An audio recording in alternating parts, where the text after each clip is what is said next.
നല്ല ആളാട്ടാ. പോലീസിനെ കണ്ടപ്പോ ബായി എന്തൊരു ഓട്ടോ ഓടിയത്. ഞാനാണെങ്കി പേടിച്ചും പോയി.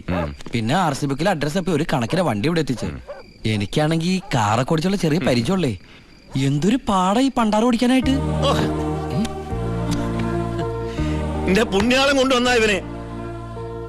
ഇത്രയും കാലം ജീവൻ പണയം വെച്ച് കൂടെ നിന്നിട്ടും നിങ്ങൾക്ക് ആർക്കും എന്നെ മനസ്സിലായില്ല. ചെയ്യുന്നത് കള്ളപ്പണിയാണെങ്കിലും അതൊരു സത്യമുണ്ടെന്ന് വിശ്വസിക്കുന്നവനാ ഞാൻ. ഇനി ഞാൻ നിങ്ങളോട് വന്നാൽ ശരിയാവില്ല. ഞാൻ പറഞ്ഞോട്ടെ, എന്നെ കൊണ്ട് കുറെ ഉണ്ടാക്കിയില്ലേ, ഇനി ഒറ്റയ്ക്ക് കൂടെ ഉണ്ടാക്കിയാ മതി. ചാണ്ടിച്ച അപ്പാ ഇയാളെ പോണേ പോട്ടപ്പാ. ഇയാളെ ചത്ത നമ്മള് ബിസിനസ് ഇല്ലേ.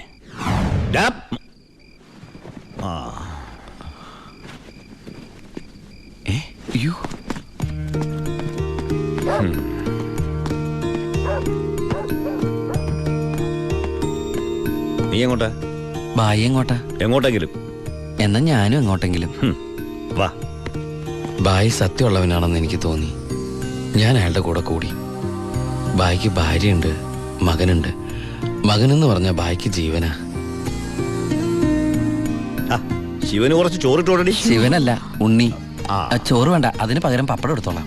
നമ്മുടെ പരമശിവത്തിന്റെ നല്ല ഛായയില്ലടി ഇവന്. എനിക്കും കണ്ടപ്പോഴേ തോന്നി. ആരാ ഈ പരമശിവം? പണ്ട് ലോറി താവളത്തിൽ നിന്ന് കിട്ടിയതാ അവനെ. പിന്നീട് എനിക്ക് എന്റെ സ്വന്തം അനിയനെ പോലെയായി. 4 കൊല്ലം മുമ്പ് ഒരു ലോറി ആക്സിഡന്റിൽ അവൻ. ഇന്ന് വഴിയോരത്ത് നീ നിൽക്കണ കണ്ടപ്പോ ഞാൻ അവനെ ഓർത്തുപോയി. അതാ നിർത്തിയത്. എന്നെ ആ അനിയനായിട്ട് കണ്ടൂടെ? അതിനെന്താടാ ശിവ? ശിവനല്ല, ഉണ്ണി. എനിക്ക് നീ ശിവൻ തന്നെയാ. അങ്ങനെ ഉണ്ണി എന്ന ഞാൻ ബായിക്ക് ശിവനായി. ബായിക്ക് ഈ പരിപാടി സ്വന്തമായിട്ട് തുടങ്ങിക്കൂടെ? നീ വിചാരിക്കും പോലെ അത്ര നിസാരമല്ല കാര്യങ്ങള്. ഇത്രയും കാലത്തെ എക്സ്പീരിയൻസ് വെച്ചിട്ട് ഒരു ലോഡ് ഒപ്പിക്കാൻ ബായിക്ക് പറ്റില്ലേ? അത് പറ്റും. പക്ഷെ എങ്ങനെ കടത്തിക്കൊണ്ടുവരും? ചെക്ക് പോസ്റ്റിലൊക്കെ നല്ല കാശറിയണം. അതെവിടുന്ന്? ഒന്ന് ഞാൻ പറയാം. സാധനം കിട്ടിയ കാശ് മുടക്കില്ലാതെ ചെക്ക് പോസ്റ്റ് എടുത്തുന്ന കാര്യം ഞാൻ ഏറ്റു. അതിനുള്ള ചില നുണുക്ക് വിദ്യകളൊക്കെ എൻ്റെ ഉണ്ട് ബായി. ആ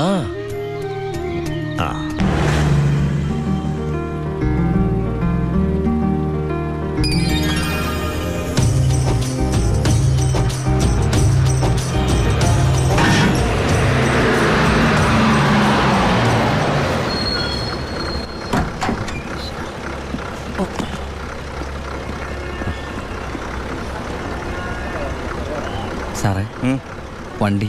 എന്താണ് വണ്ടിയില്? ഐസാണ് സാറേ. കുറിപ്പേ കയറി പരിശോധിക്കും സാർ.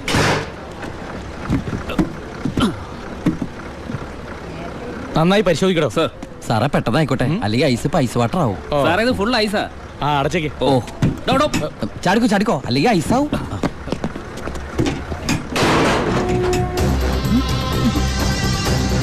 വിട്ടോ വിട്ടോ, വിട്ടോ.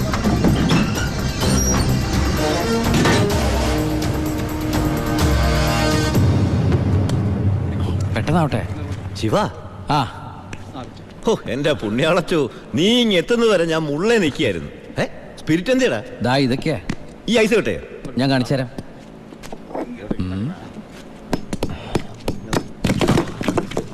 ദാ ഒറിജിനൽ സ്പിരിറ്റ്. എന്റെ അമ്മച്ചി, ഒടുക്കത്തെ ബുദ്ധി തന്നെ. അല്ലടാ, ഐസിന്റെ ഉള്ളി വെച്ചിട്ട് സ്പിരിറ്റ് എന്താ ഐസ് ആവാത്തേ? എന്റെ ബായ്, വെള്ളം 0 ഡിഗ്രി സെന്റിഗ്രേഡിൽ ഐസ് ആവും. പക്ഷെ സ്പിരിറ്റ് ഐസ് ആവണമെങ്കിൽ -112 ഡിഗ്രി എങ്കിലും വേണം. കെമിസ്ട്രി പഠിച്ചതിന്റെ ഗുണ. എന്തായാലും കെമിക്കറി കണ്ടുപിടിച്ചു. കെമിക്കറി അല്ല, കെമിസ്ട്രി. അവൻ ഭയങ്കര തന്നെ. ഇത് എത്ര രൂപയുടെ മുതലാന്ന് അറിയാമോ നിനക്ക്? നിനക്ക് ഞാൻ എന്താടാ തരേണ്ടത്? ഈ ലാഭത്തിന്റെ പകുതി നീ എടു. അല്ലേ വേണ്ട, ഇത് മുഴുവൻ നീ എടുത്തു. വേണ്ട ബായ്. ബായ് ആ ചിന്നാടന്മാരെ അവിടെ ജോലി ചെയ്തിരുന്നപ്പോ ഒരു ലോഡിന് എത്ര രൂപ കിട്ടിയിരുന്നത്? 5000 ഉരുവ. 5000 ഉലുവ മതി എനിക്ക്. അല്ല ഇവര് ഞാനും ബായ് തമ്മിൽ എന്താ വ്യത്യാസം? അങ്ങനെ നീ പല അടവുകൾ ഉപയോഗിച്ച് വാളയാർ ചെക്ക് പോസ്റ്റ് വഴി പലതവണ ഞാൻ സ്പിരിറ്റ് കടത്തി ഒരു നാൾ പിടിക്കപ്പെട്ടു. ചെക്ക് പോസ്റ്റുകളിൽ ഞാൻ പണം വാരിയെറിഞ്ഞു. ഉദ്യോഗസ്ഥന്മാരിൽ ഭൂരിഭാഗവും എൻ്റെ സ്വാധീന വലയത്തിലായി.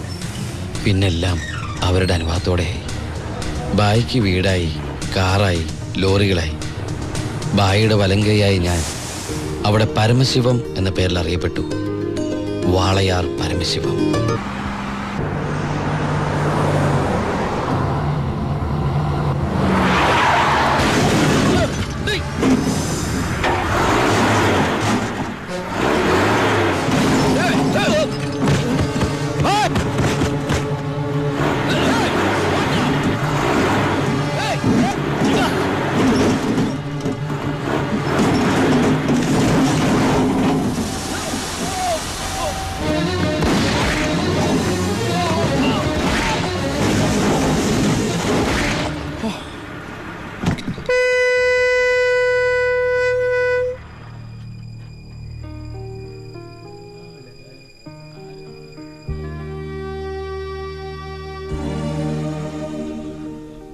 പോലീസ് കേസെടുത്തു.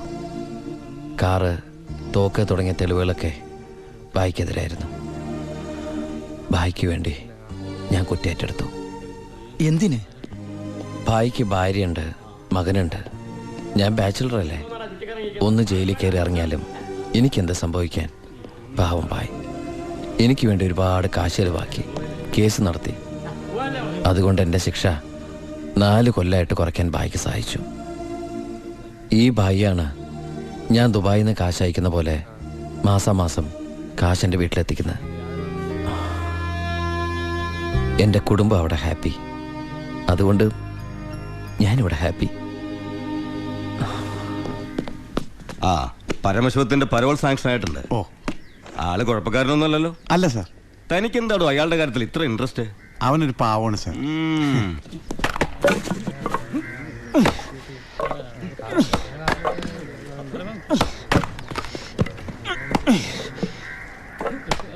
എടാ അവന്റെ ആ മസിൽ കിട്ടിയിരുന്നെങ്കിൽ ഉച്ചക്ക് ബീഫ് ഫ്രൈ ആയിട്ട് കൊടുക്കായിരുന്നു.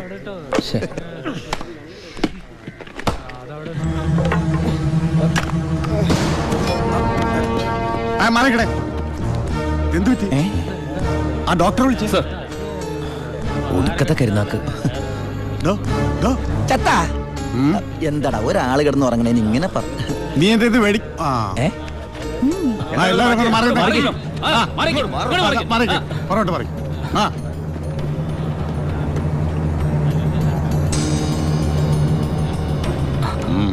He's very serious. മെഡിക്കൽ കോളേജിലേക്ക് മാറ്റേണ്ടി വരും. Yes proceed. ഓക്കെ. മാറ്റാനൊക്കെ വരട്ടെ സാറേ. പരമശിവം ചുമ്മാ ഇരി സാറേ. ദേ ഈ നിൽക്കുന്ന കൃഷ്ണേട്ടൻ കഴിഞ്ഞ ആഴ്ച ക്ഷീണം കൊണ്ട് തളർന്നു വീണപ്പോ 1 കപ്പ് വെള്ളം എടുത്ത് മോന്തക്കൊഴിച്ച് എണിപ്പിച്ചുവിടാൻ പറഞ്ഞാളാ ഈ സൂപ്രണ്ട് സാറ്. പിന്നെ ഇവനോട് മാത്രം എന്താ എത്ര സിമ്പതി? നിങ്ങൾ ആരെങ്കിലും കാശ് വെച്ചിട്ടുണ്ടോ? വെറുതെ ഇരി സാറേ. ഇവന്റെ നാവിക്കിട്ട് ഒരു ഒറ്റ തൊഴിലെടുത്തന്റെ അപ്പ എഴുന്നോക്കോ.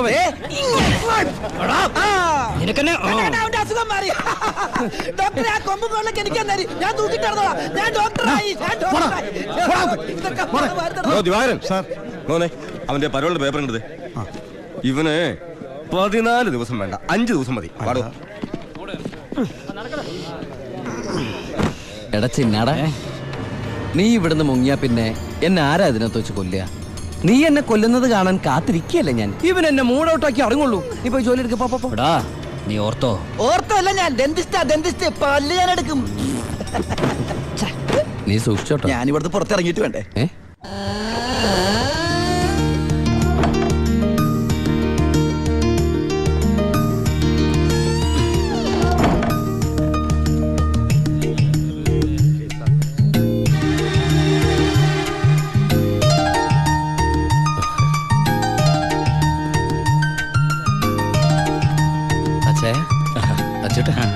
സുഖല്ലേ? ബായി കാശും കാറിന്റെ താക്കോല് ഏൽപ്പിക്കാൻ പറഞ്ഞു. ബായി ലോഡ് അയക്കുന്ന എന്തോ കാര്യത്തിന് ബോംബെ പോയിരിക്കുക. വരാൻ കുറച്ച് ദിവസം കഴിയും. നേരെ വീട്ടിലേക്കായിരിക്കും അല്ലേ? എല്ലാരും ഒന്ന് കാണണം.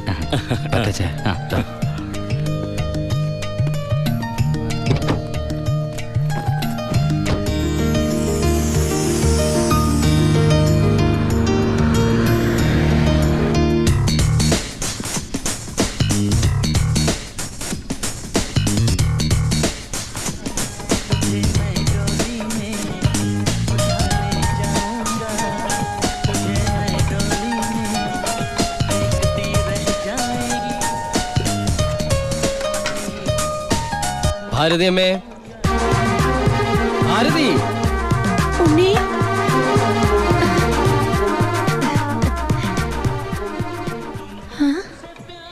അമ്പിളി, എടി അമ്പിളി. എന്താ അമ്മേ? ഞാൻ ഉണ്ണിയുടെ ശബ്ദം കേട്ടു. ശബ്ദോ? ആ, അവൻ എന്നെ ഭാരതി അമ്മയെന്ന് വിളിക്കുന്നത് ഞാൻ കേട്ടു. അത് അമ്മ എപ്പോഴും ഉണ്ണിയെ കുറിച്ച് ചിന്തിക്കുന്നോണ്ട് തോന്നിയതായിരിക്കും. അല്ലടി ഞാൻ. ഭാരതി അമ്മേ.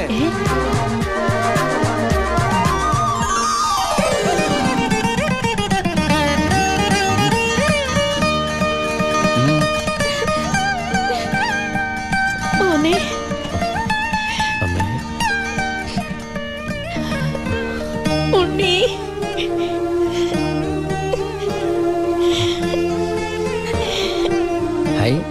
ഭാരതീയം എന്തിനാ കരയണേ? സന്തോഷം കൊണ്ട. ഊണം കഴിഞ്ഞ് കിടന്നുറങ്ങാൻ പോയ നിന്നെ 6-7 വർഷം കഴിഞ്ഞല്ലേടാ കാണുന്നത്. അതൊക്കെ പോട്ടമ്മേ. ഇവൾക്ക് വരുന്നുണ്ടല്ലോ സന്തോഷം. എന്താടി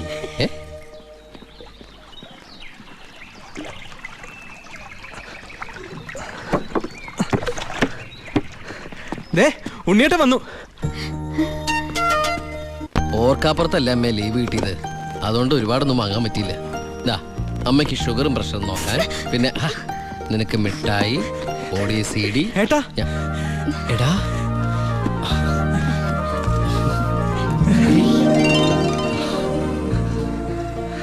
എന്റെ അമ്മോ, ഇവനെ കണ്ടാലിപ്പോ എന്റെ ഏട്ടനെന്ന് പറയൂലോ അമ്മേ. ഇത് പഴയ അളവാ, നിനക്ക് പാകാവൂന്നറിയില്ല.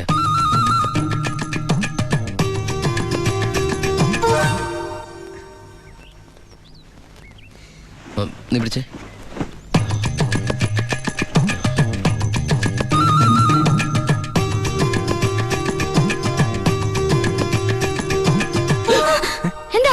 ചുമ്മാ ഒന്നുമില്ല. നീ എന്റെ ഷോൾഡേഴ്സ് നോക്കി. ഏട്ടാ ഇത് ജീൻസ് അല്ലേ? ഓ ജീൻസ് ആണോ? എന്നാ വേസ്റ്റ് നോക്കിയോ.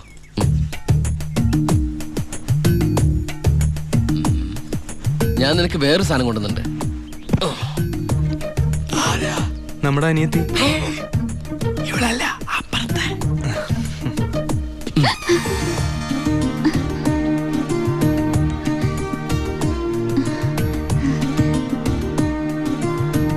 ആരാ? ഏയ് നിക്കവിടെ. നീ ഏതാ? നീ എവിടത്തെയാ? ചെവി ഇട്ടൂടെ? സംസാരിക്കില്ലേ?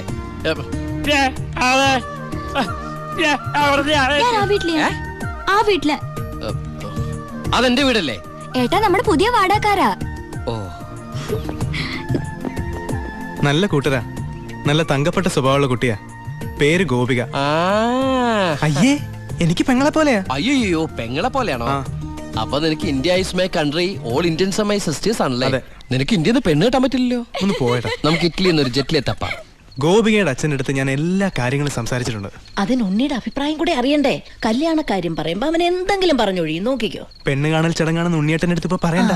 അമ്മേ ഗോപിയെ ഉണ്ണിയേട്ടന് ഇഷ്ടം ഉറപ്പാ. എന്താടാ അവിടെ ഒരു ഗൂഢാലോചന? ഞങ്ങള് നിന്റെ കാര്യം പറയായിരുന്നു. ഞങ്ങൾ ഏട്ടന്റെ കാര്യം പറയായിരുന്നു. എന്താമേ? ഉണ്ണിയേട്ടൻ ഇവിടെ വന്നിട്ട് ഔട്ട് ഹൗസിൽ താമസിക്കുന്നവരെന്ന് പരിചയപ്പെട്ടോ, അങ്ങോട്ടൊന്ന് കേറി ചെന്നു. ദുബായ്ക്കാരന്റെ പത്രാസെന്ന് അവര് വിചാരിച്ചിട്ടുണ്ടാവും. മോശമായ ഭാരതി എന്ന് ഇപ്പൊ തന്നെ കണ്ടിട്ട്. ഈ രാത്രിയിലോ? രാത്രി എന്താ കുഴപ്പം? കുഴപ്പമുണ്ട്. അവിടെ പ്രായമായ ഒരു പെൺകുട്ടിയില്ലേ? ഞാനത് ഓർത്തില്ല. ഞാൻ ആ ഞെരിഞ്ഞില് പോലത്തെ അപ്പൂപ്പിനെ കുറിച്ച് ഓർത്തത്. വാ, രാവിലെ പോയാ മതി. മതി. എന്താ കാണിക്കണേ? അങ്ങോട്ട് തിരിഞ്ഞു. എന്തിനാ എന്നെ ഇങ്ങനെ കെട്ടിച്ചമിക്കണേ? ഞാൻ എന്താ കല്യാണ ചക്കനാ? ദുബായ്ക്കാരനല്ലേ, ജാടയ്ക്ക് ഒട്ടും കുറവ് വരുത്തണ്ട. മാത്രമല്ല അവിടെ ഒരു സുന്ദരി പെൺകുട്ടിയില്ലേ ഏട്ടാ? ഞാനെന്താ പെൺകുട്ടിയെ പെണ്ണ് കാണാൻ പോവാണോ? നിനക്കെന്താ പറ്റിയത്? നിനക്കെന്താ പറ്റിയത്? ഒന്നുമില്ല. പിന്നെ എനിക്കെന്താ പറ്റിയത്? അമ്മേ പോ. വെറും കൈയോടെയാണോ പോന്നേ?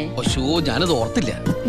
അങ്ങർക്ക് സന്തോഷായിക്കോട്ടെ. സ്കോച്ചും സിഗരറ്റും അയാൾക്കൊന്നും ഇഷ്ടമല്ലെന്നേ. പിന്നെ ഇത് കൊടുത്താ മതി.